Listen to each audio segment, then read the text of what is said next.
karşıma çıktın sen. Sevirəm söyledim bilmeden. İndi sənə deyirəm bağışla. Sen demə hiç sevməmişəm mən. İlk dəfə karşına çıktın sen. Sevirəm söyledim bilmeden. İndi sənə deyirəm bağışla. Sen demə hiç sevməmişəm mən. Sən idin ümidim, pənahım mənim. Özgəyə yox idi tamahım mənim. Sənin bircə səhvinin ucbatından rezil oldum, nədir günahım mənim. Sənin bircə səhvinin ucbatından rezil oldum, nədir günahım mənim. Mən ki bitti dedim açıq aydın. Saymayan bir insanı saydım. Bu ayrılık üzübdür səni. Sen gerek beni unudaydın. Ben ki bitti dedim açıq aydın.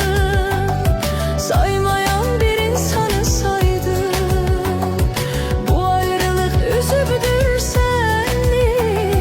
Sen gerek beni unudaydın. Sen elə bilirsən ki unutmaq asandı səni. Mən belə düşünürəm ki unutmaz sevən sevəni. Ölünce bir kararım var, başımın tacı sensen. Ne kadar azap verip tarimar etsen de beni. Bu ne beladı düşmüş Allah. Biz nökərik, keder bize şad.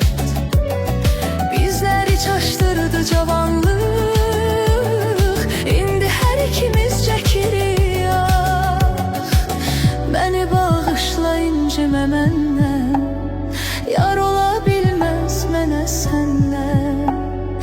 İndi özün söylə neyləyək. Sən üzülürsən günü gündən. Ağartmısan saçlarımın qarəsin. Aparmısan ürəyimin parəsin. Sən məni elə bir dərdə salmısan. Özüm də bilmərəm onun çarəsin. Bu məndə bir keçmiş həvəsdir. Sənin danışmağın əbəsdir. Mən çıxıb gedirəm əlvida.